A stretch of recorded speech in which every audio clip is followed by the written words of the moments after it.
in the evening. We promise you this is going to be immensely worthwhile for both of your committees. Today, we are joined by our expert mentor, Mr. Anshuman Singh, who we've met before in the orientation session as well. Mr. Anshuman Singh is an advocate in the Madhya Pradesh High Court. He has been at the forefront of various conservation efforts through policy advocacy and litigation measures.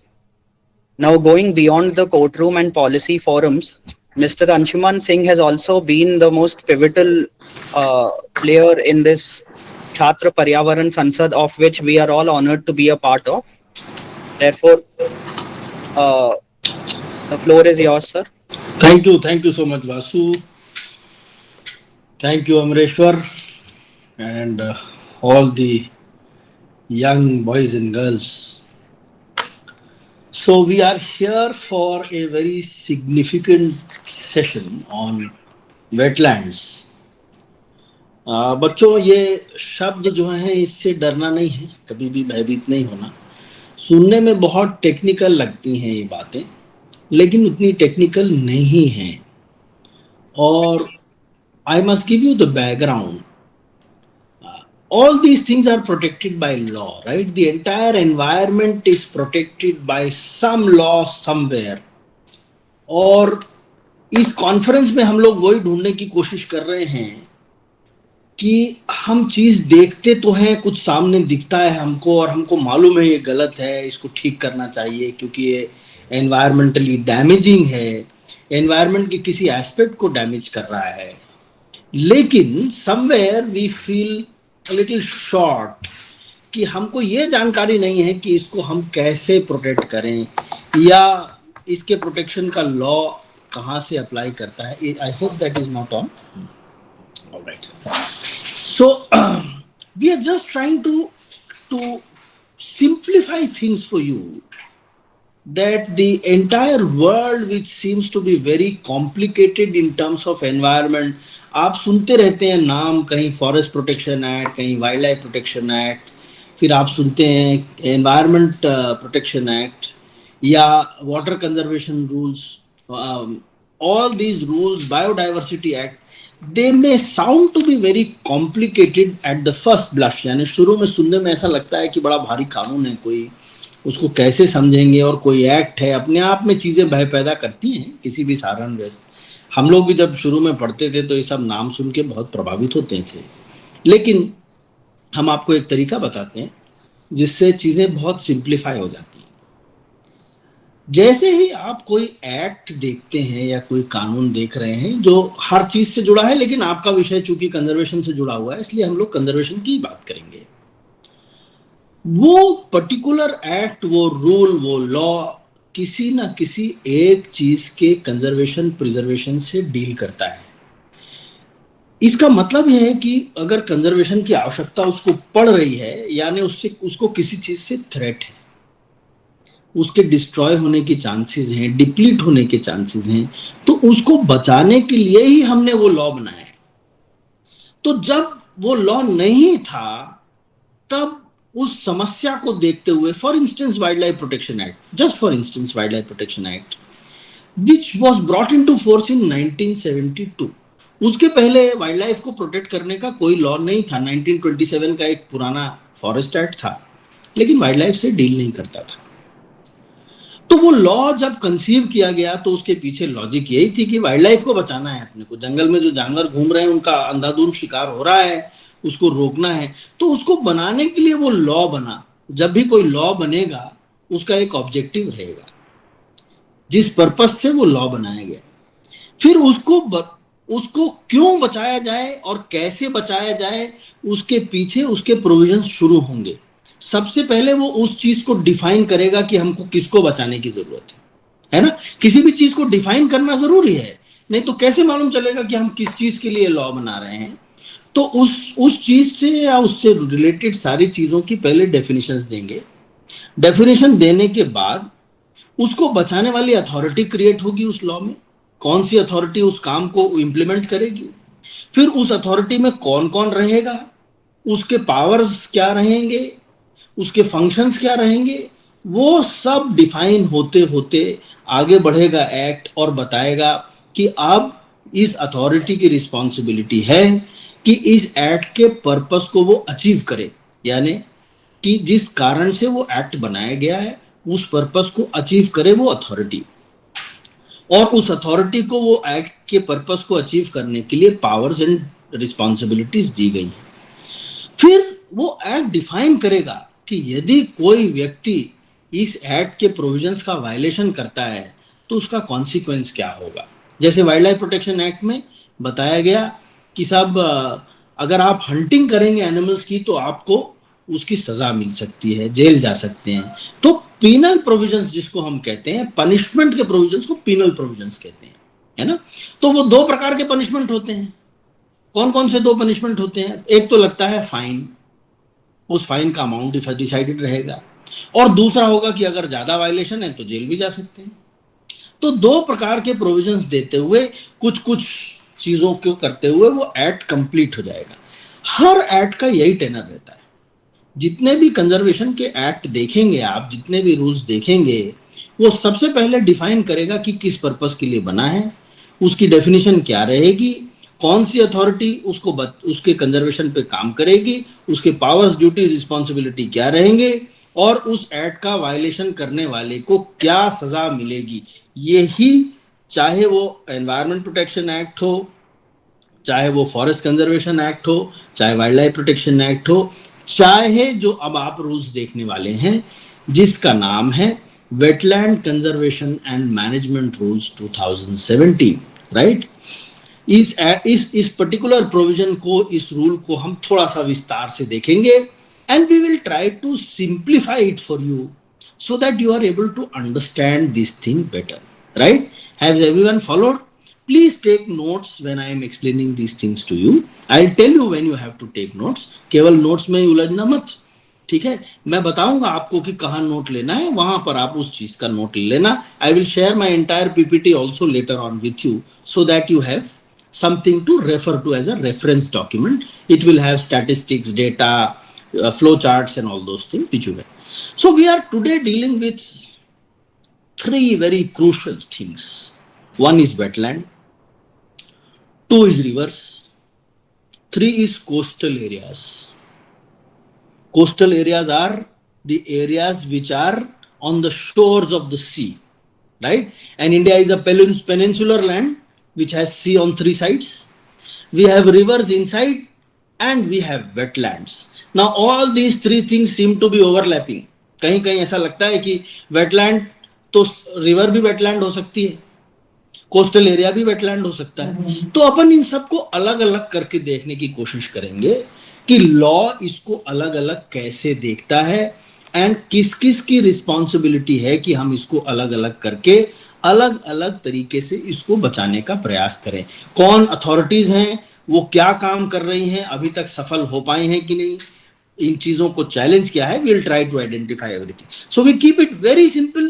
You have a question, you can stop me then and there and ask that question. Don't worry with regard to the flow and everything कि हम कैसे पूछें, बिल्कुल मत हिचकना, और ये भी मत सोचना कि हमारा सवाल कहीं बहुत स्टूपिड तो नहीं रहेगा।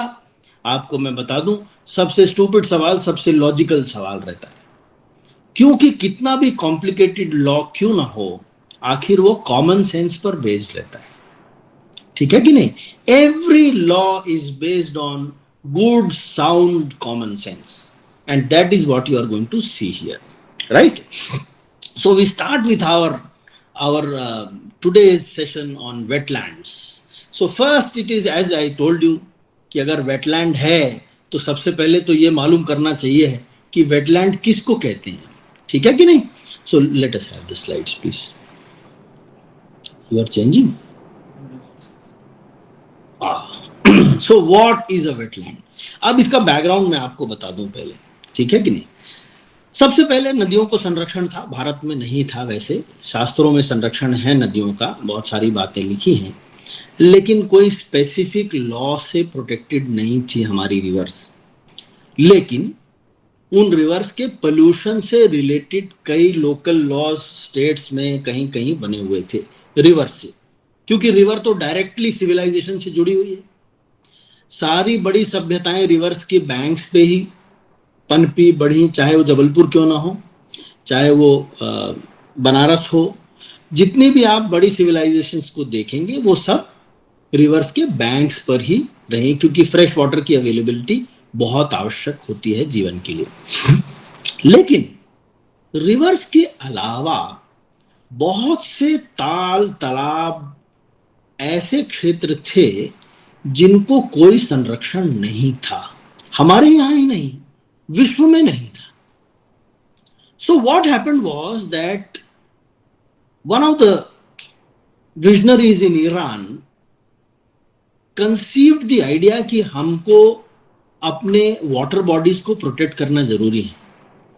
तो वाटर बॉडीज को प्रोटेक्ट करने के लिए रामसर नाम की सिटी में, Iran is in the news for all the wrong reasons now, but good thing was that in Ramsar, a city called Ramsar in Iran, a convention was held and 18 countries participated in that convention.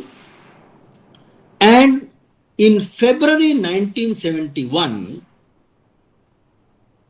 a resolution was passed that all the signatory countries will take stringent, important steps to protect their water bodies, which are called wetlands. Right? This was in 1971. 18 initial countries signed the convention. You should be proud. Your country was one of those countries. जिन्होंने ये agree किया, भारत ने ये स्वीकार किया कि हमको भी अपने जल क्षेत्रों का संरक्षण करना आवश्यक है। लेकिन साइन तो करके आ गए और उसके बाद बैठ गए, अपन भूल गए कि हमने अपने वेटलैंड्स को कंजर्व करने का रेजोल्यूशन लिया था अंतरराष्ट्रीय फोरम में। और यही हमारी दुख की कहानी है कि 1971 में रेजोल्यूशन साइन करने के बाद हमने ये अग्री किया कि हम भारत में जाके इसका रूल बनाएंगे, बहुत स्ट्रिक्ट रूल बनाएंगे, हमारे वेटलैंड्स को हम बर्बाद होने नहीं देंगे। और हमारा पहला रूल बना सन 2010 में। From 1971 to 2010, we did nothing for conservation of our wetlands.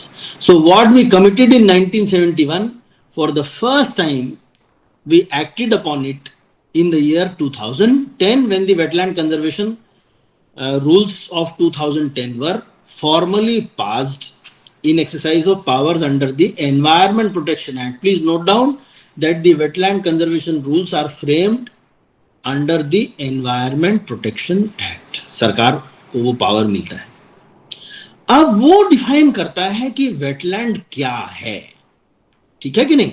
जब रूल बना तो रूल की पहली बात तो ये होगी कि रूल बताएगा कि भाई वेटलैंड हम किसको मानते हैं, किसके संरक्षण के लिए हम उसको बना रहे हैं। So you see on your screen please, मैं इतना बारीक नहीं पढ़ पाऊंगा। You see on your screen that the definition of wetlands under the wetland conservation rules. I will share the rules on your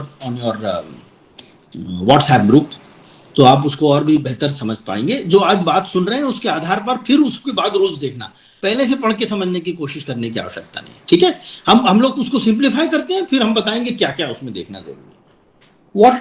what is included in a wetland?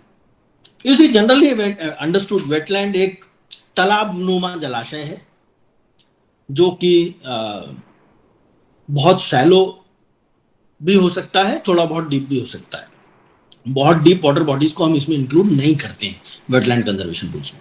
तो क्या क्या included है हमारे वेटलैंड कंजर्वेशन रूल, यानी हमारा जो 2010 का rule है, जो बाद में अब 17 का रूल बन गया, बताएंगे वो भी क्यों बनना, कैसे बना।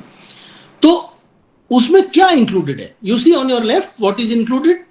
You have marshes, swamps, fens, peatlands and bogs, lakes, ponds and oxbow lakes, lagoon, estuary, mangrove, mudflat, coral reef less than 6 meters in deep tide, low tide, riverine floodplain, human-made wetlands such as reservoir, tank, salt pen under the Ramsar definition.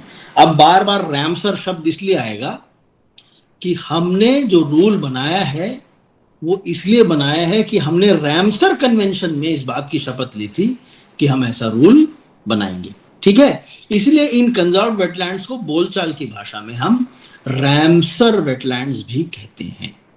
Conserve wetlands को Ramsar sites या Ramsar wetlands भी कहते हैं, ठीक है। Now we just dive deeper into it कि ये सब क्या क्या है। मार्श का मतलब समझते हैं? कोई बताएगा मार्श का मतलब क्या होता है? मार्शिस शब्द लिखा है, बताइए। What is a Marsh? Marsh land, what is a Marsh? Sir, they are swampy lands. That's correct. Absolutely correct. They are swampy lands. So all these are close cousins, right? Marsh, swamp, fen. थोड़ी थोड़ी सी तकनीकी अंतर है, किसी में vegetation ज्यादा रहेगा, किसी में वेजिटेशन कम रहेगा, किसी में पानी ज्यादा रहेगा, किसी में मिट्टी ज्यादा रहेगी, लेकिन कुल मिला के सब एक दूसरे के भाई बहन हैं और इसीलिए हम उनको एक साथ वेटलैंड्स कहते हैं, ठीक है। पीटलैंड, अगर ये बताओगे तो हम आपको एक स्तर ऊपर मानेंगे। पीटलैंड क्या होता है? गूगल मत करना अभी बैठ के कोई। Peatland, anybody wants to try? What is a peatland? कुछ लोग कैमरा बंद करके गूगल में ढूंढने चले गए हैं ऑलरेडी। ठीक है, हम बताते हैं पीटलैंड क्या होता है। So maybe it's a type of wetland. Yes, you are right. Therefore, it is included in the definition of wetland. A peatland is where जो वेजिटेशन है यानी घास है, ऊपर की वनस्पति है, वो पानी में सबमर्ज होने के कारण अब सड़ गल गई है और नीचे पड़ी हुई है और उसके ऊपर हल्का सा पानी है या मॉइस्चर है, तो वो जो सॉइल है वो बहुत ही कार्बन रिच सॉइल होती है, ठीक है कि नहीं। उस प्रकार की सॉइल, उस प्रकार के लैंड को जहां वेजिटेशन कुछ हद तक, ऊपर की वनस्पति जो है वो डीके होके डिकम्पोज हो रही है और पानी में सबमर्ज होके पड़ी हुई है, उसको हम कहते हैं Peatland.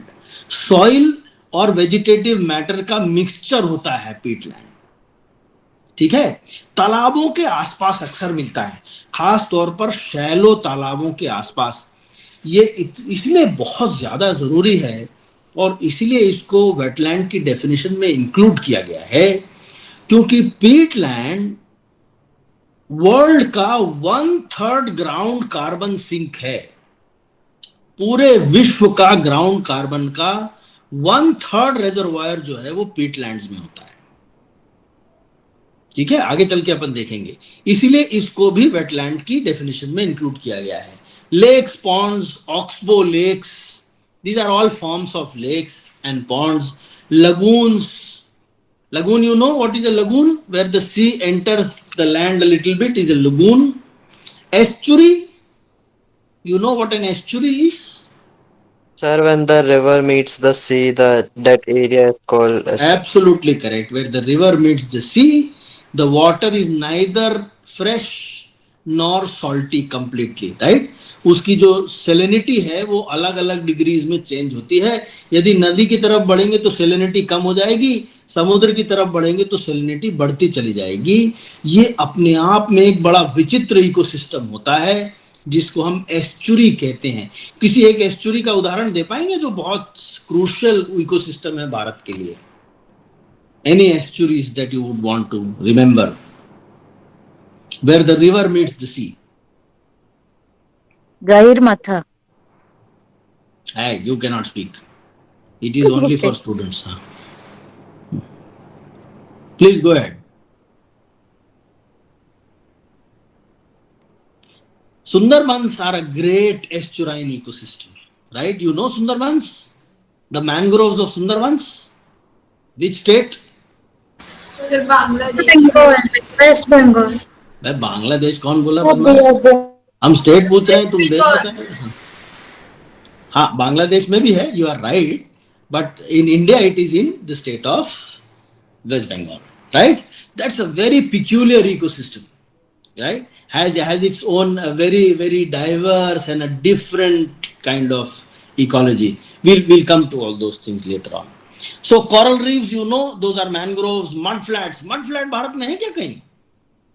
Salt flats, mud flats, कभी आप लिख लीजिए, उसको सर्च करिएगा, the run of Kutch in Gujarat, right? उसमें देखिएगा कि क्या इकोसिस्टम है। उसके वहां जो मिलने वाले जीव है वो बहुत सारे ऐसे हैं जो कहीं नहीं मिलते, क्योंकि वो वैसे इवॉल्व हुए हैं, they are very different, right? The run of Kutch, the LRK, the little run of Kutch and the greater run of Kutch, it has two parts. Then you have the coral reef. You know what the coral reef is? The coral reef is a very, very live ecosystem underwater, which multiple colors, looks dead because it seems to be calcium formation, but it is not actually, it is alive, right? We'll see. But it has to be less than 6 meter deep at low tide, क्योंकि बहुत deep sea में आप उसको wetland नहीं मानते। Then human made wetland, मतलब देखिए wetland का एक खासियत है, वेटलैंड मैन मेड भी हो सकता है, नेचुरल भी हो सकता है, सॉल्टी भी हो सकता है और फ्रेश वाटर भी हो सकता है। तो वेटलैंड में ये रिस्ट्रिक्शंस नहीं है कि अगर नेचुरल वेटलैंड है तो ही वेटलैंड में इंक्लूड करेंगे, नहीं तो इंक्लूड नहीं करेंगे, ऐसा नहीं है। Man made wetlands can also be included in this. One great man-made wetland, which is a Ramsar site, which is in Madhya Pradesh. I will be happy to know if you can name it. जब Ramsar convention आया और जब हमने 2010 के rules बनाए तो उसमें 19 wetlands को हमने ऑलरेडी लिखा, बाद में चल के वो 25 हो गए थे, शेड्यूल में इंक्लूड कर दिया, यानी रूल्स में ही लिख दिया कि ये तो हैं ही, इसके अलावा जिसको आपको बनाना है वेटलैंड बनाते रहिए कंजर्व। लेकिन उनमें से एक था मध्य प्रदेश का एक बड़ा प्रसिद्ध तालाब, कोई बच्चे ने बोला श्रेया, सर भोज वेटलैंड, भोपाल का बड़ा तालाब, that is the Bhoj wetland, right? That is included in the schedule under the wetland conservation rules 2010. So that's a man-made wetland, incidentally. That's not a natural wetland. The Bhoj Talab is the greater lake of Bhopal is a man-made wetland. Right. What is excluded? अब क्या क्या को हम wetland नहीं मानते हैं? Right hand side पर उनको हम लोगों ने उल्लेखित किया है। रिवर चैनल, रिवर चैनल का मतलब क्या? नदी का प्रवाह जिससे चलता है, जिस हिस्से में नदी बहती है, उसको हम वेटलैंड नहीं मानते हैं, क्योंकि वो उस पर एक दूसरे सेट ऑफ रूल्स अप्लाई होते हैं। ऐसा नहीं कि उसको बचाने की जरूरत नहीं है, लेकिन वो वेटलैंड कंजर्वेशन रूल्स में इंक्लूडेड नहीं है। कौन सा हिस्सा?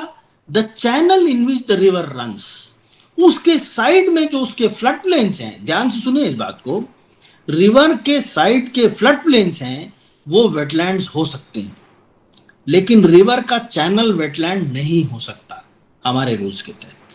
ठीक है? दैट मीन्स जहां अगर if the river Narmada is flowing from a particular channel, the land on the side on which the rising water goes, the flood plains, those can be conserved wetlands, but not the river itself. Right? This has two exceptions in India. Two exceptions in India. जहां पर हमने riverine channels को भी include किया है, उसका एक है अपर गंगा रीजन, जहां से गंगा का उद्गम होता है, Gangotri. That belt is considered to be, even the river channel is included in the conserved wetland. And the second one is the Beas Conservancy. Beas नदी जहां से आती है, इन दोनों को हम कंजर्व वेटलैंड की कैटेगरी में मानते हैं। आगे चल के आपको बताएंगे कैसे मानते हैं। Otherwise, no other rivers are included in wetlands. Then you have the paddy fields are excluded, यानी जो धान के खेत हैं, पानी भर दिया आपने तो उसको वेटलैंड नहीं मानेंगे अपन, चाहे वो कितना भी बड़ा हो जाए। Human made tanks build specifically for drinking water, पानी के लिए अगर हमने बनाया है उसको नहीं मानेंगे। Structure build for aquaculture, salt production, recreation and irrigation, क्योंकि इसलिए कंजर्व वेटलैंड नहीं मानेंगे क्योंकि जैसे ही आप उसको कंजर्व वेटलैंड घोषित कर देंगे उसमें बहुत सारी एक्टिविटीज रिस्ट्रिक्ट हो जाएंगे। हम ऐसे ही थोड़ी उसके लिए रूल बना रहे हैं और उसका नाम उसको इंक्लूड कर रहे हैं। इसलिए बना रहे हैं कि उसमें बहुत सारी एक्टिविटीज बंद करेंगे ताकि उसका हम संरक्षण कर सकें। तो इसीलिए इस प्रकार के स्ट्रक्चर्स जिसके मल्टीपल यूजेस हमको करने हैं उसको हम कंजर्व वेटलैंड नहीं मानते। Then you have areas covered under the Indian forest act और under the wild life protection act. For instance, a part of the Tawa reservoir which is a conserved wetland, Tawa reservoir is a conserved wetland, falls within the Satpura Tiger Reserve. So the part which falls within the Satpura Tiger Reserve core area will not be considered a wetland under the provisions of the wetland conservation rules. कानून बदल जाएगा। अगर इधर मछली मार रहे होंगे तो बहुत ज्यादा जेल भी जा सकते हैं, बाहर मछली मारेंगे तो शायद केवल थोड़ी बहुत फाइन हो, क्योंकि वो भी कंजर्व वेटलैंड है, लेकिन वाइल्ड लाइफ प्रोटेक्शन एक्ट के रूल्स थोड़े से ज्यादा तगड़े हैं। ठीक, so those areas which are water bodies and lakes, but they are not covered by Forest Act or Wildlife Protection Act, they will be treated as wetlands. Come to the next slide. All right, I got it. Sorry. Then wetland covers by the wetland conservation rules, उसी का एक हमारा general description है, इसको आप देख सकते हैं कि रैमसर साइट्स यानी वो साइट्स जो हमने ओरिजिनल 19 फिर 5-6 और जोड़ दिए थे, यानी कुल 25 जो शेड्यूल में ही मेंशन है। जब हम 2010 का रूल लेकर आए भारत में रैमसर कन्वेंशन के हिसाब से, तो उस रूल में हमने बताया वेटलैंड क्या होता है, कौन अथॉरिटी रहेगी, क्या देखेगा, कैसे उसको वेटलैंड घोषित किया जाएगा आगे चल के। लेकिन साथ में 25 वेटलैंड्स आइडेंटिफाई किए इंडिया में, जिसके लिए कहा कि किसी को अब घोषणा करने की जरूरत नहीं है, इनको तो हम कंजर्व वेटलैंड पहले से ही मान रहे हैं। तो इसीलिए 2010 के रूल्स में एक शेड्यूल पीछे लगा हुआ है, उस schedule, that schedule is under rule 3 and that says कि ये सारे जितने वेटलैंड्स हैं ये पहले से ही डे 1 ऑफ नोटिफिकेशन से कंजर्व वेटलैंड्स माने जाएंगे। उसके बाद पावर्स दे दिया अथॉरिटीज को, जो और भी नए नए तालाबों को ढूंढ के जिनको बचाना जरूरी है उनको वो वेटलैंड कंजर्वेशन रूल्स में उनको प्रोटेक्शन देना शुरू कर सकते हैं। आज की तारीख में भारत में 101 wetlands, 101 wetlands are covered and found to be and considered to be conserved wetlands under the wetland conservation rules. I'll give you a list कि वो कौन से 101 wetlands हैं, ठीक है? Right. Ramsar sites ecologically sensitive area कैसे निकालते हैं कि हम किसको वेटलैंड बनाएंगे? क्या हम लोग हनुमान ताल को कंजर्व वेटलैंड बना सकते हैं? बताइए, जबलपुर के छात्र हैं, हनुमान ताल देखा है सबने? बताइए। उसको बना सकते हैं क्या कंजर्व वेटलैंड? तालाब तो वो भी है।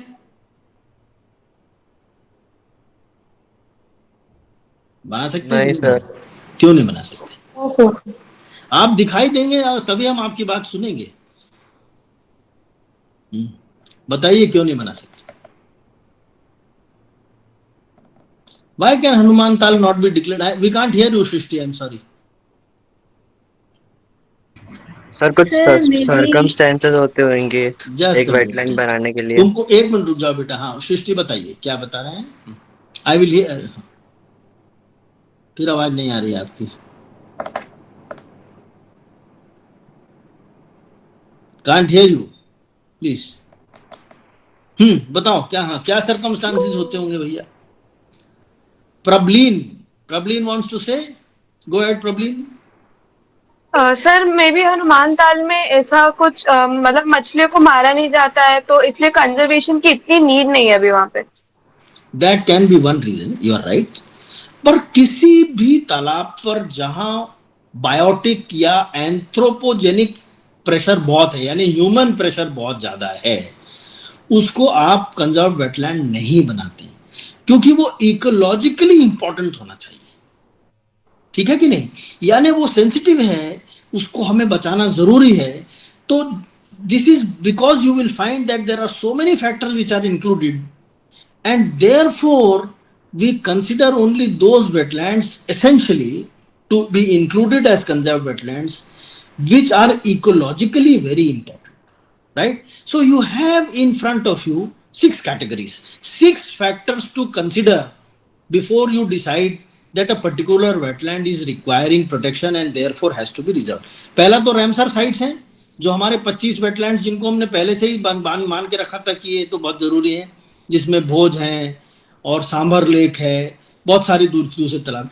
दूसरा है इकोलॉजिकली सेंसिटिव एरियाज, जो बहुत ज्यादा इकोलॉजिकल इंपॉर्टेंस रखते हो, जिनके बिगड़ जाने से बहुत नुकसान हो सकता हो. क्या नुकसान हो सकता है वो अपन बाद में देखेंगे.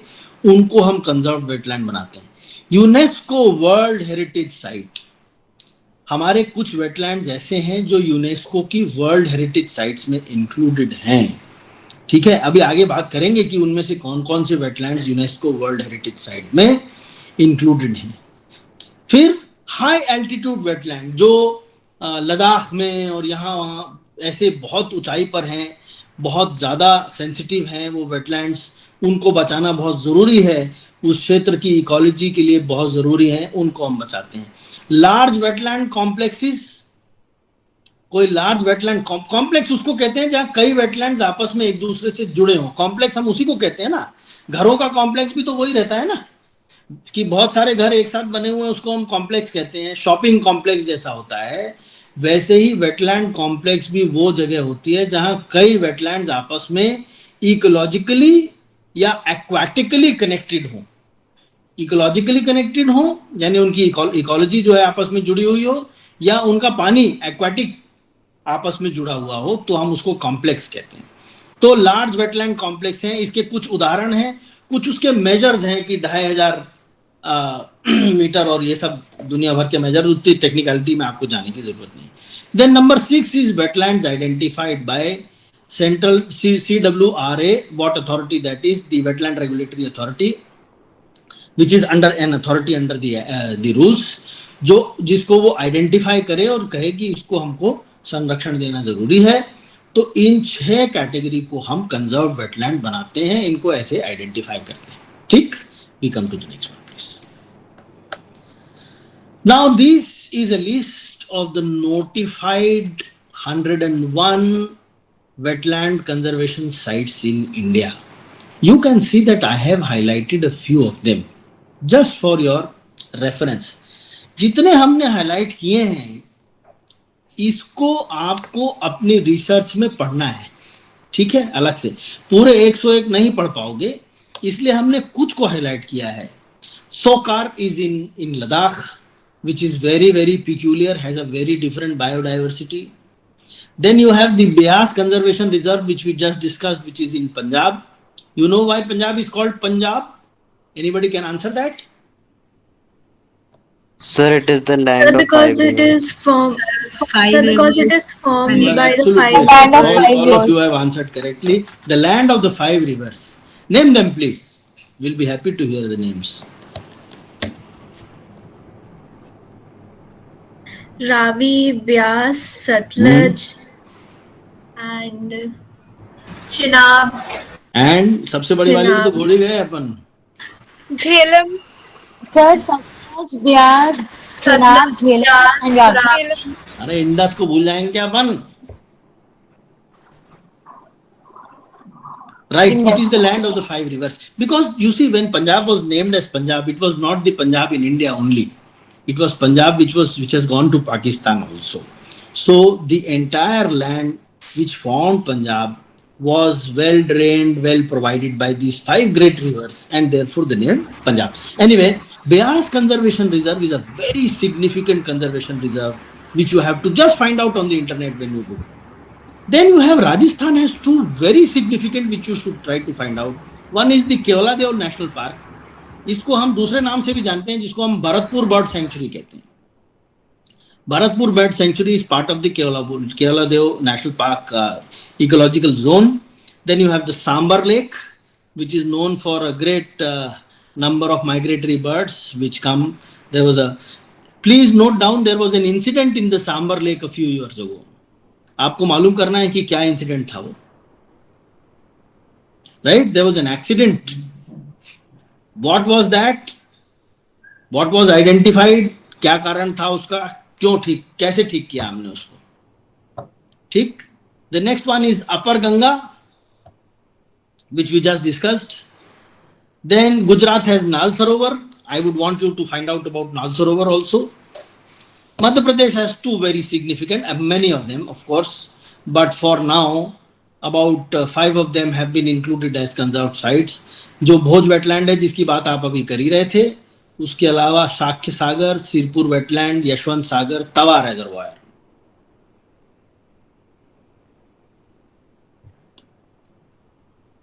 Then in Tamil Nadu, I would want you to read about the Gulf of Munnar.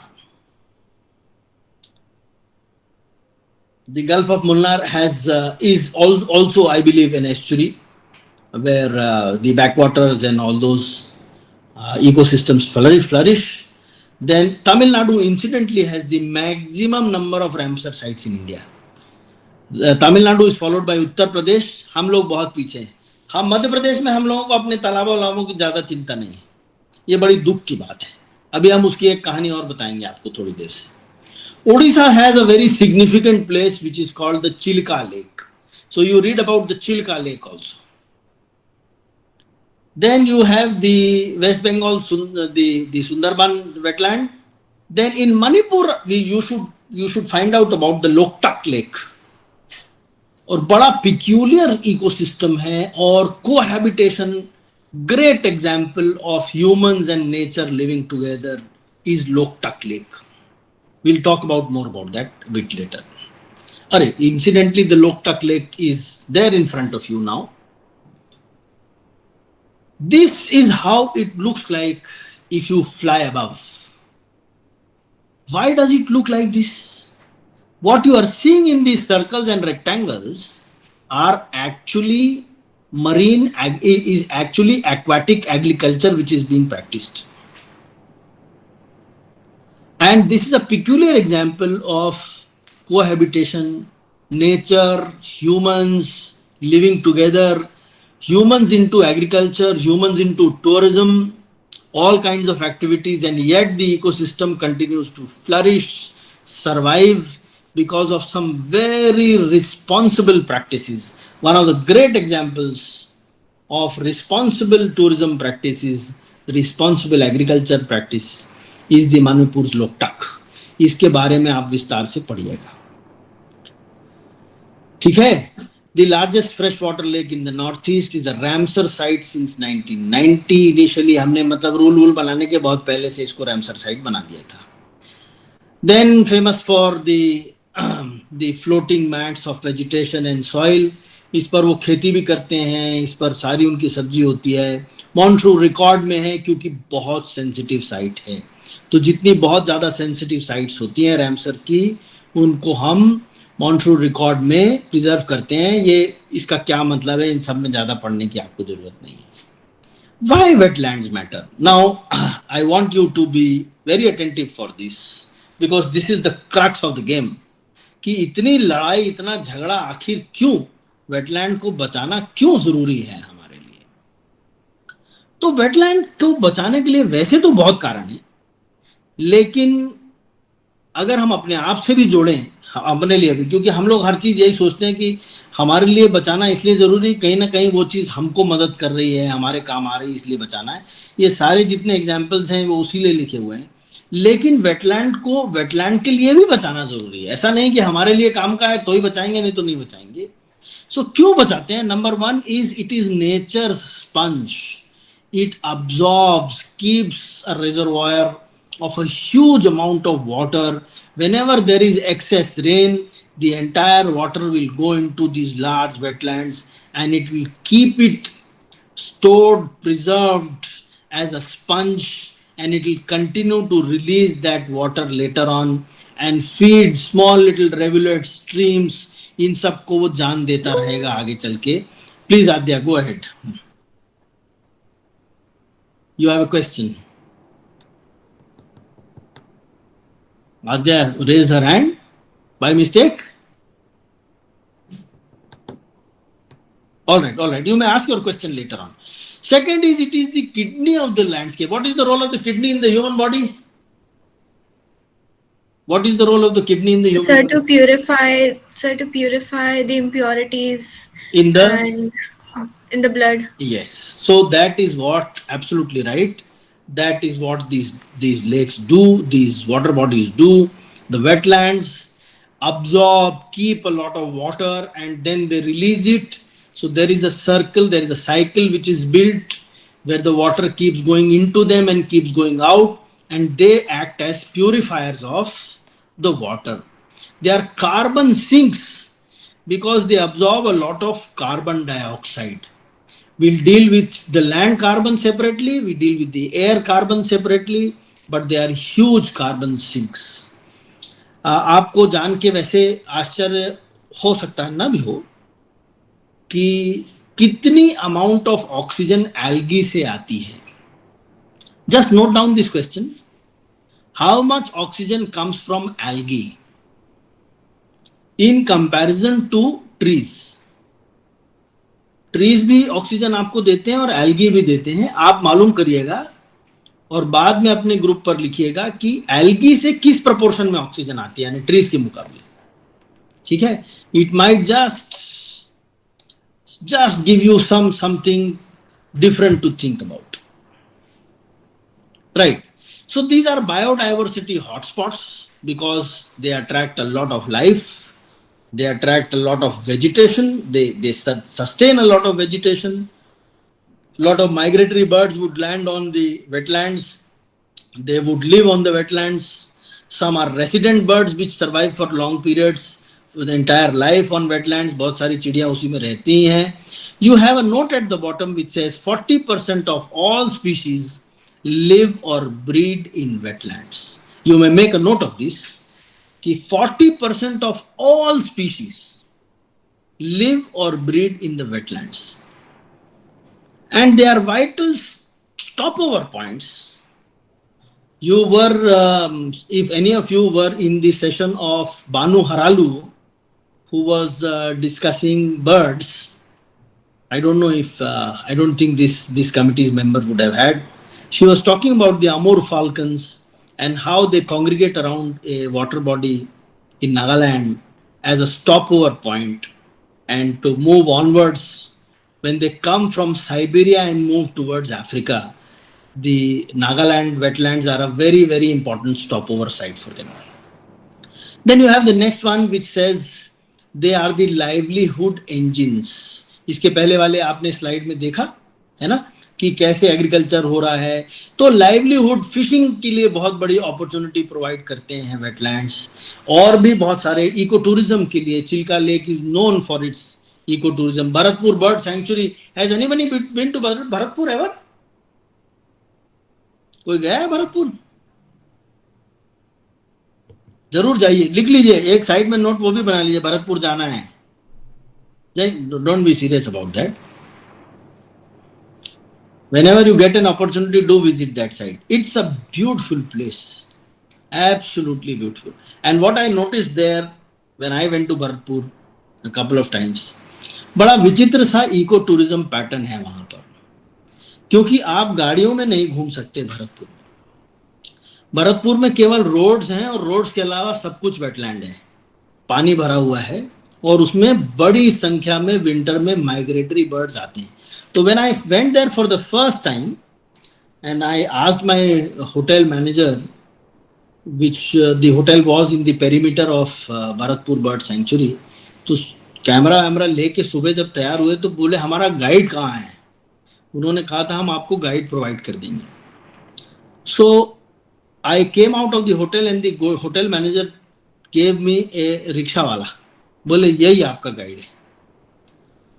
तो मुझे बड़ा आश्चर्य हुआ. मैंने कहा ये रिक्शे वाले भाई साहब कैसे हमको गाइड करेंगे?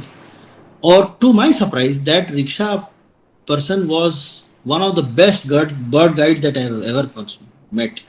और वो लोग, उसमें कोई उनकी फॉर्मल एजुकेशन नहीं है, उसको पढ़े लिखे नहीं है, लेकिन बचपन से वहाँ से सीखते सीखते और टूरिस्ट को ले जाते वो 4 से 5 इंटरनेशनल लैंग्वेज जानते हैं रिक्शे वाले, जर्मन से लेकर फ्रेंच से लेकर सब कुछ. And they are excellent in dealing with birds.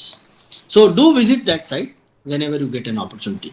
They are providing livelihood to a lot of people there. So all these good wetlands provide livelihoods through agriculture, they provide livelihoods through fishing at times, and they provide livelihoods through diverse activities including tourism. Then you have natural shields. The last point, natural shield कैसे है? बाढ़ आ गई तो बहुत सारा पानी wetland में भर जाएगा और आपके बाकी खेतों को और घरों को और खलिहानों को बचा लेगा। जितने भी मैनग्रोव्स हैं, मार्शेस हैं, जो शोर्स पे हैं, बैंक्स पे हैं, सी के किनारे हैं, वो बड़े बैरियर्स के रूप में काम करते हैं। जब तूफान आता है तो उसको रोक लेते हैं बहुत हद तक, ठीक है। ये खुद में उसमें डैमेज हो जाएगा लेकिन अंदर की तरफ तूफान को ज्यादा आने नहीं देते। So they act as barriers. These are the uses.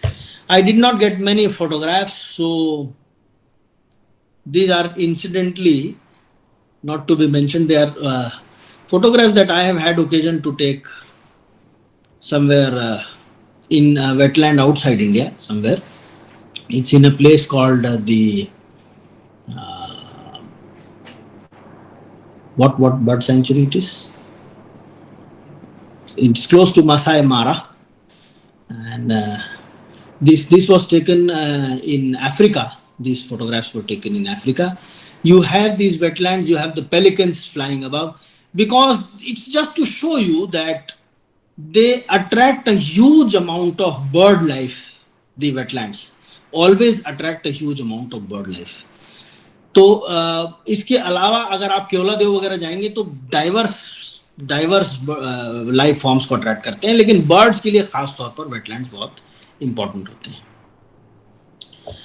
The hierarchy of the bodies, कौन कौन किसकी क्या जिम्मेदारी होती है, अब आप इसमें देख रहे हैं। एक थोड़ा सा मॉडिफिकेशन है जिसको आप देखेंगे। तो वेटलैंड हमने डिफाइन कर लिया, वेटलैंड क्या है, क्यों जरूरी है, ये देख लिया। तो अब हम आ रहे हैं 2017 rules. Basic common sense, don't apply too much mind to it. Basic common sense says कि अगर हमने वेटलैंड को आइडेंटिफाई कर लिया है तो उसको बचाएगा कौन? कोई ना कोई बॉडी अथॉरिटी क्रिएट की जाएगी ना, कि कौन बचाएगा। उसको पावर दिए जाएंगे और उसको रिस्पॉन्सिबिलिटी दी जाएगी। तो ये वो बॉडीज हैं। The highest body is the ministry of environment, forest and climate change, MOEFCC, which is government of India. उसके नीचे फिर नेशनल वेटलैंड कमिटी है, ठीक है। ये एक हायरार्की हो गई। फिर स्टेट गवर्नमेंट में स्टेट है, लेकिन स्टेट गवर्नमेंट में जो कंसर्न मिनिस्ट्री है उसका मिनिस्टर जो है वो स्टेट वेटलैंड अथॉरिटी का हेड होता है।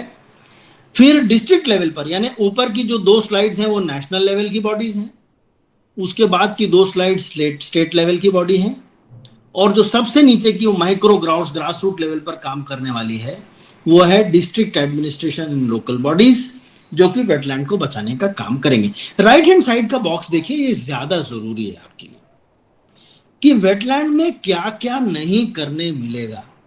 Conversion of non wetland uses and, एक बार कोई साइट को आपने वेटलैंड डिक्लेयर कर दिया, ठीक है, 25 तो शुरू में हो गए थे और उसके बाद 76 बाद में हम आइडेंटिफाई करके उनको डिक्लेयर करते गए इन रूल्स के तहत वेटलैंड।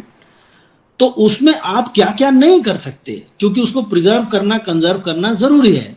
तो कन्वर्जन यानी वेटलैंड को आप परिवर्तित नहीं कर सकते, दूसरा यूज नहीं कर सकते, वो वेटलैंड ही रहेगा। तालाब है तो तालाब ही रहेगा। सेटिंग अप और एक्सपैंडिंग इंडस्ट्रीज, उसके आसपास आप इंडस्ट्री नहीं बना सकते, बनी हुई इंडस्ट्री को बड़ा नहीं कर सकते। Dumping solid waste, discharge of untreated effluent is prohibited. Storage और disposal of hazardous substance is prohibited. Wild life की पोचिंग उसमें प्रोहिबिटेड है, अगर गड़बड़ करेंगे तो सजा होगी। और अगर आप कोई इंडस्ट्री के लिए इंडिविजुअल के रूप में अगर वेटलैंड रूल्स का वायलेशन करेंगे तो जो आपके खिलाफ कार्रवाई होगी उसकी अपील आप एनजीटी में कर सकते हैं, वो जरूरी नहीं है आपके लिए भी। क्या समस्याएं हैं जिसके कारण हमको वेटलैंड्स को प्रिजर्व करना जरूरी है, एक करके देखिए। एनक्रोचमेंट हो रहा है, रिक्लेमेशन हो रहा है। आपको जबलपुर की कहानी सुन के बड़ा दुख होगा, थोड़ी देर में बताएंगे जबलपुर की भी कहानी इसके बारे में, कि हमने अपनी सीक्वेंस में अपने वेटलैंड्स की क्या हत्या की है इस शहर में। तो एनक्रोचमेंट, रिक्लेमेशन मतलब कोई बताएगा रिक्लेमेशन का मतलब क्या होता है?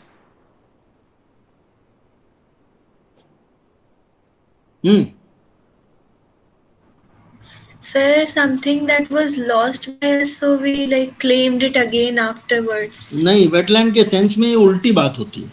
वेटलैंड था लेकिन मिट्टी भर के हमने जमीन बना दी उसकी, ठीक है कि नहीं? रिक्लेमेशन ऑफ वेटलैंड ये होता है बेटा। आपको आश्चर्य होगा कि Mumbai was in the form of islands before, but the land within the sea within was filled up to make one large mass of land.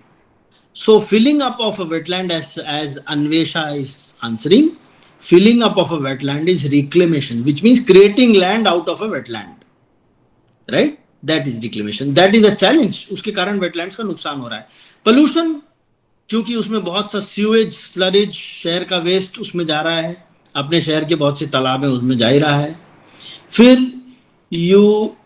Eutrophication and invasive species की nutrient overload, बहुत ज़्यादा कार्बन उसमें जा रहा है, बहुत सारा material जा रहा है, वो एक नुकसान है। ओवर एक्सट्रैक्शन, ग्राउंड वाटर में की कमी होने के कारण हम अपने वेटलैंड्स में से बहुत सारा पानी ड्रॉ कर रहे हैं, that's a problem. Siltation, which means मिट्टी भर जा रही है उसके तल पर, तो उसका उथला होता चला जा रहा है, ये एक चैलेंज है। Climate change, of course, with the change in climate the temperature of the water also changes, the ecology changes which is causing damage. Weak enforcement, हमारा लॉ कमजोर है, लॉ है भी तो उसका एनफोर्समेंट कमजोर है। लॉ तो कमजोर नहीं है उतना, लेकिन उसका एनफोर्समेंट कमजोर है। और वार्निंग साइन क्या है? Please see the last right hand side bottom slide which is very important. Please see, nearly 1/3 of natural wetlands lost in 4 decades. Keoladev and Loktak sit on the Ramsar Montreux record. So ये बहुत sensitive stages पर पहुंच चुके हैं। केवलादेव में एक आध साल ऐसा हुआ कि बारिश कमजोर होने से पास की जहां से नदी से पानी लेकर लाके उसमें भरते हैं, नहीं आ पाया। माइग्रेटरी बर्ड्स को बहुत तकलीफ हुई। Somebody had a question to ask. Somebody had a question to ask. I just missed that question. Please, somebody just put up a text message. I'm sorry. You can ask that later. You can ask that later whenever you have. You know, you know what is called hyacinth? Hyacinth देखा है आपने कभी?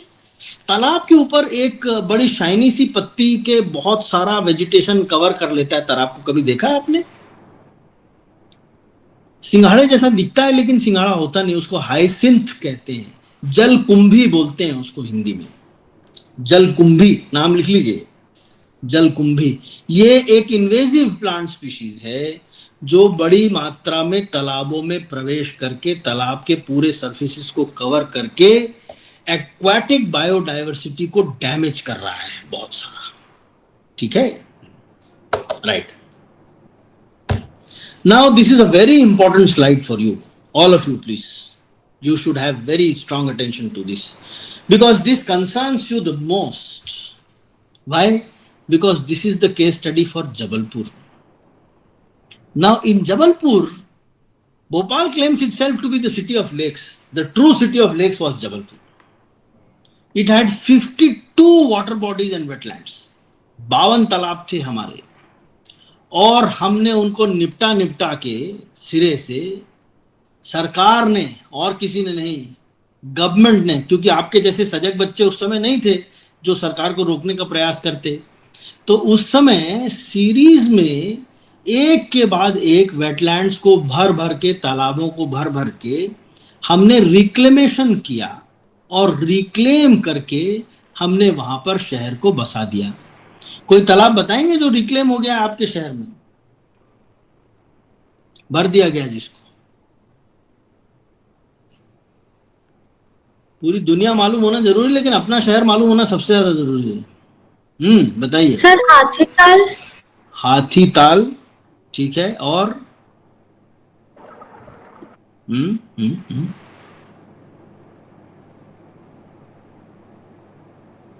So the biggest example for our city had to be Madhatal. You are right. You are right. And Sir, Adhartal. Adhartal की incidentally छोटी सी water body अभी बची है पीछे, छोटी सी मरती हुई, ज्यादा उसकी ताकत नहीं है लेकिन फिर भी। और सुपरताल पूरा बचा है भैया, कौन लिख रहा है सुपरताल? ईश्वर बचाए रखे उसको, अभी बचा है सुपरताल। हाँ ठीक है, but you made an attempt, that is good. You seen Bhanwartal garden, that was a water body. Madatal Civic Center was a water body. These were all water bodies, and therefore when it rains you find कि लोग वहां शिकायत करते हैं, अरे हमारी तो दुकानों में पानी घुस रहा है। क्यों नहीं घुसेगा भाई? आप तालाब के अंदर बैठे हुए हो, रिक्लेम हो गया है लैंड, तो बोल्ड शेप तो नहीं जाएगा ना कभी, वो तो नेचुरल फ्लो ऑफ वाटर है, चारों ओर से वहां पर आएगा। हमने निपटाते अब 16-18 मेजर तालाब बचे हैं, 52 में से सारे निपट गए। ये स्लाइड हम आपके ऊपर बस अभी आपके पास छोड़ देंगे, हम ज्यादा कुछ नहीं बोलेंगे। लेफ्ट हैंड साइड को एक वेटलैंड की फोटो है जो क्रॉप होने के कारण सत्यानाश हो चुकी है, उसका आकाश भर दिख रहा है, अगर नीचे तालाब दिख रहा है तो वो खंदारी की है। that photograph is of Khandari, and the crocodile is your own crocodile from Dumna. The crocodile is from Dumna of Khandari reservoir. So you read about Jabalpur. I will share more details of Jabalpur with you. What was the challenge? Your expectation is आप एक चीज अपनी पर्यावरण संसद में include करेंगे और इस पर रेजोल्यूशन पास करने पर विचार करिएगा कि आपका जो खंदारी रिजर्वायर है, कहां पर है खंदारी? कहां है खंदारी? लो ये हाल है अपना। Where is the Khandari reservoir? Khandari lake. बेटा अपना शहर जानना जरूरी है। डुमना में जो तालाब है उसका नाम खंदारी है, ठीक है ना? You been to Dumna? All of you? Most of you? Yes. So the reservoir there is Khandari, and that should be protected. You just consider that. I don't say that you should do it, but you should discuss upon that, right? Then you have peatlands. We started with this peatland and it was mentioned. You must read about peatlands because peatlands are very, very important. As I told you, they cover just about 3% of the land surface, but are the reservoirs of 1/3 of the global ground carbon. 1/3 of the ground carbon. And they are very, very rich, very important. Why they are important, you will read, and I have mentioned about 6 important peatland sites in India. ऊपर जो आप photograph देख रहे हैं ये एक peatland की है। peatland यानी वो हिस्सा जो थोड़ा बहुत पानी में सबमर्जेंस होने के कारण वहां वेजिटेशन धीरे धीरे डेड हो जाता है, नया वेजिटेशन उगता है। ऐसा नहीं कि वो वेजिटेशन खराब खत्म हो जाता है, लेकिन नीचे का जो डेड वेजिटेशन और सॉइल का जो मिक्सचर रहता है उसको हम पीटलैंड कहते हैं, ठीक है? ये बहुत इकोलॉजिकली रिच जोन होती है और अब पहली बार इसको बचाने का प्रयास भारत में अब हो रहा है। उसके लिए एक अलग से अथॉरिटी का कॉन्स्टिट्यूशन हो रहा है जो पीटलैंड्स पर फोकस करके काम करेगी। 6 हमने उनके नाम लिख लिए हैं, बस आप उसका ध्यान रखिएगा कौन कौन से 6 हैं। Protecting wetlands and peatlands, what are the measures which the government is taking? The government has prepared various schemes, plans, programs. We have enlisted them. I will share the list with you. Please go through them when the time comes, right? I will share the PPT with you. Please go through them. Various schemes, उन schemes के बारे में आप थोड़ा बहुत पढ़ेंगे। बहुत important है गंगा इकोसिस्टम के लिए प्रोजेक्ट डॉल्फिन, आगे कहीं होगा मेरे ख्याल से। प्रोजेक्ट डॉल्फिन बहुत इंपॉर्टेंट है, उसके बारे में पढ़ेंगे आप, प्रोजेक्ट डॉल्फिन के बारे में कि डॉल्फिन को हमने गैंजेटिक डॉल्फिन को बचाने का क्या प्रयास किया है। वैसे बहुत सी स्कीम है, नमामि गंगे, फिर रिवर कंजर्वेशन बॉडीज हैं गवर्नमेंट ऑफ इंडिया की, वेटलैंड कंजर्वेशन के लिए रूल्स तो बने हुए हैं, बहुत सारे हैं। Just a list, go through them when the time comes. Then rivers of India, I'm just going to touch this right now, not much, because you have a dedicated session on rivers coming. But you broadly divide rivers into 2 categories. One is the rivers which are flowing out of the Himalayas, which are glacier fed, and the other ones which are peninsular rivers, which are highlands and monsoon fed. जैसे highlands यानी जैसे अमरकंटक या सतपुड़ा के जो highlands हैं वहां से जो निकलने वाली नदियां हैं और बहुत सी सारी नदियां जो कि मानसून से फीड होती हैं. ये उनकी लिस्ट है. You can go through them when I share the PPT with you. What are your pressures for the rivers? The pressure for the river is, the challenge is number one, loss of water. What bigger challenge can there be for a river is loss of water. Why do we lose water? Because the rain bearing areas जो जंगल थे उसके आसपास के, जो absorb करते थे पानी को, जो बड़े वेटलैंड्स थे आसपास जो अब्जॉर्ब करते थे पानी को और धीरे धीरे पानी रिलीज करते थे, जो धीरे धीरे ट्रिब्यूटरीज के थ्रू होते हुए नदी में पहुंचती थी और जिससे नदी पहुंचती थी, वहां से जंगल खत्म हो गए तो ट्रिब्यूटरीज सूख गई. ट्रिब्यूटरीज जब सूख गई, आर्टरीज सूख गई, तो फिर मेन नदियां भी अब सूखने लगी हैं. उसके अलावा और क्या चैलेंज है हमारी नदियों का? बहुत बड़ी मात्रा में सीवेज आके मिलता है. सीवेज के फिगर्स आप सुनेंगे तो आप परेशान हो जाएंगे. 72,000 MLD, नोट कर लीजिएगा please. 72,000 million litres per day sewage generate होता है और ट्रीट होता है 12,000 मिलियन लीटर्स, यानी 60,000 million litres per day untreated sewage, नाले का पानी घरों के टॉयलेट से निकल के नाले में जाता है. दूसरे होटल से सब जगह से गंदा पानी जो जाता है, 60,000 million litres per day untreated sewage नदी में सीधे मिलता है जाके. ये सबसे बड़ा चैलेंज है नदियों को बचाने का. जल के बाद यानी पानी के बाद सबसे बड़ा चैलेंज है अनट्रीटेड सीवेज. 72,000 में से 60,000 अनट्रीटेड है, 12,000 ही ट्रीट होता है. ये गवर्नमेंट ऑफ इंडिया के फिगर्स हैं, रिवर कंजर्वेशन ट्रस्ट के, रिवर कंजर्वेशन डायरेक्टरेट के, रिवर कंजर्वेशन डायरेक्टरेट के फिगर्स हैं. You can read about the river conservation directorate later on, not much. So I have enlisted what are the threats to the biodiversity, what are the threats and what are the protection schemes which are going on. I'm going to the next slide. You may read from this. Then coastal regions I am leaving out, although I had prepared to tell you all these things, but I had left out the coastal regions for a very specific reason, that you have a separate session altogether on coastal regions, right? तो वो मैं नहीं चाहता कि मैं केवल touch करके बस उसको छोड़ दूं. तो एक we are getting an expert who is an expert in ocean conservation, who is going to help you out with these things later on. So when you have a session on that, we will connect you with the expert. तो ocean conservation पे इन पर आपकी बात ज़्यादा बेहतर वो समझा पाएंगे. बहुत थोड़ा थोड़ा सुपरफिशियली छूना उचित नहीं. ठीक है. Now if you have any questions, I will be very happy to answer. Please. So Nikita has a question. Yes, Nikita, go ahead, please.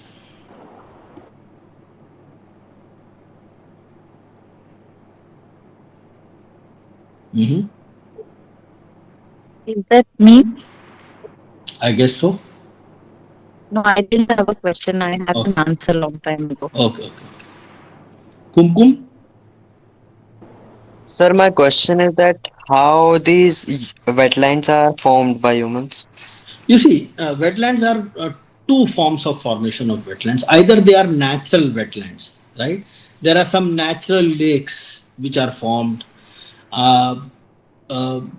Many of these lakes are natural. Say Chilka is a natural lake, right? But you have many man-made lakes also. So there are two forms by which wetlands are formed. Either they are natural, प्राकृतिक जलाशय हैं, या फिर मानव निर्मित है, यानी किसी ना किसी ने पहले बनवाए हैं. हाँ जी. Anvesha has asked a question, sir. Yes, please. Anvesha, go ahead. Good evening, sir. Sir, what is the meaning of eutrophication? You see, it is the biotic pressure which is put up on a water body, which brings in a lot of biotic matter into a water body that is what is meant by that. Thank you, sir. Please. Yashi Bhavya, sorry. Sir, I wanted to ask that is Riverine Islands also included in this act, Right. or it is another act? No, the coastal areas are included, right, in ecosystems. But there is one caveat to it, which means if they are under the coastal zone regulations, जिसका law अलग है, तो फिर उसको हम wetland नहीं मानेंगे. ठीक है कि नहीं? जो भी किसी दूसरे लॉ से गवर्न हो जाए उसको हम वेटलैंड नहीं मानेंगे, क्योंकि एक ही चीज को प्रिजर्व करने के लिए दो अलग अलग लॉज नहीं लगाते. तो बहुत सारी जो कोस्टल रीजन्स हैं, मतलब वेस्ट आइलैंड्स तो हैं ही, लेकिन कोस्टल रीजन्स हैं जहां पर कोस्टल जोन रेगुलेशन लगता है, वो उसको हम कंजर्व वेटलैंड नहीं मानते. ठीक है, उसको उसका लॉ अलग है, वो ज्यादा स्ट्रिक्ट है. कोस्टल जोन रेगुलेशन में 4 कैटेगरीज बना के, it's a very strict law. Recently, a very big hotel in Goa was demolished by orders of the Supreme Court because it was in the violation area. It was closer to what it was supposed to be. Yes, please. Any other question, please? Sir, how can we humans make wetlands? Sir, the process. You want to make a water body? Yes, sir. You have a farm? No sir, अगर आगे चल के ऐसे आगे जबलपुर में चल के और जरूर बनाना. आप एक मध्य प्रदेश सरकार की योजना है, उसका नाम लिख लीजिए, खेत तालाब योजना. मध्य प्रदेश सरकार की एक विशेष योजना है, उसमें ग्रांट मिलती है कि अगर आप अपने तालाब में एक हिस्से में, अपने खेत में एक हिस्से में तालाब बनाते हैं तो उसमें गवर्नमेंट ग्रांट देती है, आपको पैसा देती है. एक तरीका वो है. दूसरा तरीका हम आपको बताते हैं कि प्रयास करके मध्य प्रदेश में आप चीफ मिनिस्टर बन जाइए आगे चल के, तो आप मेरी पूरी आप शुभकामनाएं हैं आपके साथ कि आप बहुत सारे वेटलैंड बनाइए मध्य प्रदेश में. Sir, we have nothing extraordinary. हाँ sir, we have made 3 wetlands. तालाब 3 बनाए अभी हम लोगों ने. अरे वाह, क्या बात है अमरीश सर, हाँ, बहुत अच्छा. फार्म पे बनाए हैं. जी जी. बहुत अच्छा, बहुत अच्छा. लेकिन हाँ, मेरी उम्मीद है आप में से लोग कुछ आगे जाके अच्छे पदों पर बैठेंगे, और इसको बिल्कुल मजाक मत समझिएगा, बहुत गंभीरता से हम इस बात को कह रहे हैं. और यही छात्र पर्यावरण संसद का उद्देश्य भी है कि आप जहां जाएं वहां इन बातों को ध्यान रखेंगे, और अगर ईश्वर ने चाहा कि कल आप बहुत बड़े पद पर बैठते हैं तो जरूर वेटलैंड बनाइएगा. Please. Yes Yeshi. Sir. Yes Yeshi, please. Sir, I wanted to ask that the Chilka Lake is a saltwater lake. So Yes. how is it a saltwater lake? You see, there are a lot of wetlands in India which are saltwater, and just try to find out. You'll come to know there is a water body in Ladakh. Chilka lake तो फिर भी उड़ीसा में है, जो कि सी के पास में है. लद्दाख में है, जो कि सॉल्ट वाटर लेक है. उतने ऊपर वो जो है वो सॉल्ट वाटर लेक है. तो जो आसपास का जो मिनरल रहता है सॉइल का, और जो सॉइल जो टोपोग्राफी रहती है, वो तय करती है कि वहां पर लेक का फ्रेश वाटर रहेगा कि सॉल्ट वाटर रहेगा. ठीक है ना? तो Chilka is a salt water lake and a very significant lake at that. It attracts a huge amount of birds. The season is just about starting. You want to visit Chilka after Chhatra Paryavaran Samsad, you should visit. Sir, I have visited once Right, and I right. have seen those birds. Beautiful, beautiful place. Yes, Dr. Kaushal Tripathi. Yes, sir. बताइएगा. Sir good evening sir. Good evening. Sir, मैं lecture आपका सुन रहा था और उससे ज्यादा curiosity और interest तब बढ़ गया जब उस बच्चे ने पूछा कि हम जलाशय वो बना सकते हैं क्या रामसर साहब. हाँ, तो मेरा आंसर ये था कि जो छत्तीसगढ़ का पहला जलाशय अभी रिसेंटली 1 साल पहले डिक्लेयर्ड हुआ, तो उसका मैं पार्ट था, कोपरा जलाशय का. क्या बात. तो मुझे उस समय अगर मैं गलत नहीं हूं तो छत्तीसगढ़ में एक ही रामसर साइट है. सर एक ही है, और सेकेंड होने वाला है इस महीने या नेक्स्ट महीने में हो जाएगा दूसरा कवर्धा में. जी. तो कोपरा जलाशय 6 विलेज 6 गांवों का एक कॉमन जलाशय है जी. तो वो उसका फॉर्मेशन बहुत पहले किसी राजा ने किया, और इसलिए कि वहां की नीड पूरी हो जाए. तो फिर उसके बाद जो 6 क्लास आप बताए उस क्लास में से इको सेंसिटिव जोन पहले उसे घोषित करना पड़ा। मतलब हम किसी भी जलाशय को ये नहीं कह सकते कि हमारे वेटलैंड में चला वेबसाइट के थ्रू। तो पहले उसमें हमको 2 सारी साल गतिविधियां बंद करनी पड़ेगी, तब हम उसको बचा पाएंगे। दूसरी सबसे बड़ी बात, हमें उसमें 2 साल हम लोगों को काम करना पड़ा, उसमें स्पीसीज लिस्टिंग करनी पड़ी। तो मैं आपको उसका रिजल्ट बताता हूँ। 140 तो प्लांट स्पीसीज लिस्ट हुए, जिसमें कई वहीं के लिए इंडेमिक थे। और दूसरी सबसे बड़ी बात थी कि बर्ड, जो माइग्रेटरी बर्ड्स आते हैं उसी जलाशय में आते हैं। तो इस बच्चे का सबसे अच्छा आंसर ये है कि हमें बनाने से ज्यादा हमारे जो अभी जलाशय हैं उस पर काम करने की जरूरत है, जिन्हें हमें रामसर साइट प्रूव करा सके। तो ऐसे बहुत डॉक्टर सारे साहब, यही साइट हमारे राज्य में यही कमी रही, मध्य प्रदेश में। हाँ। कि इतने सारे महत्वपूर्ण जलाशय होने के बावजूद हमने उनकी डॉक्यूमेंटेशन नहीं किया, जिससे हम उनको क्लेम कर सकें कि हमको इसको संरक्षण। डॉक्यूमेंटेशन बहुत जरूरी है। क्या स्पीशीज है, क्यों वो इकोलॉजिकली इंपॉर्टेंट है। अभी आप जो सर लेक्चर दे रहे हैं, हमें लगता है कि आने वाले समय में हम लोग बहुत सारे बच्चे इन्हीं में से बनाएंगे। जरूर जरूर जरूर, ये मतलब जिस तरीके से क्वेश्चन बिल्कुल बिल्कुल बिल्कुल। Some other child raised her hand. Thank you so much, Dr. Yes, sir. Dr. Kaushal Tripathi is a scientist in TFRI. I must tell you, the children, please. He is a scientist in TFRI. He is one of our mentors. Please, Inaya, no, somebody raise the hand, please. We'll take a last question from Prableen. Please go ahead, Prableen, because tomorrow you all have to go to school also. Sir, I wanted to ask that in the Wetland Management and Conservation Act of 2017, we do not include river channels, but you said that Upper Ganga and Beas rivers are exception. So I wanted to ask that why are they exceptions? Like they are because of their peculiar ecosystem. They have been, because you see, rivers still in India do not have statutory protection. That's a problem with us. River channel को हमने अभी तक किसी कानून के तहत protection नहीं दिया है। रिवर, पूरी की पूरी रिवर चैनल शासकीय भूमि पर है, सरकार की भूमि पर है, और उसमें हमने जो नेशनल रिवर कंजर्वेशन डायरेक्टरेट बनाया हुआ है वो उसके रेगुलेट करता है, उसके डाइवर्जन को रोकता है। सैंड माइनिंग कहीं ज़्यादा हो रही है तो वो रेकमेंड करते हैं कि इसको बंद करिए, दुनिया भर की बातें करते हैं। लेकिन बहुत सारी रिवर्स को हमको एक्ट से प्रोटेक्ट करने की जरूरत है, अभी वो सिस्टम नहीं है। तो उसके कारण उसको प्रोटेक्ट करने के लिए 2 साइट्स हमने आइडेंटिफाई किए हैं कि जब भी हमारा एनैक्टमेंट आएगा रिवर्स को प्रोटेक्ट करने वाला आगे आएगा, लेकिन हम अभी कंजर्व वेटलैंड्स के रूप में इन दोनों को तो इकोलॉजिकली सेंसिटिव जोन्स हैं, इसीलिए इनको हम पहले प्रोटेक्ट कर लें। ठीक है कि नहीं? हो सकता आगे जाके उसको जो रिवराइन जो लॉ बने उसमें हम ज्यादा, अभी कुछ सुप्रीम कोर्ट के जजमेंट्स हैं जो रिवर्स को प्रोटेक्ट करके रखे हुए हैं, उसमें काफी लॉ ले डाउन किया है सुप्रीम कोर्ट ने। और जो डायरेक्टरेट है, जो river conservation directorate government of India है, वो कुछ सर्कुलर्स इशू किया हुआ है, लेकिन अभी भी कोई एक्ट नहीं बना हुआ है रिवर को प्रोटेक्ट करने के लिए।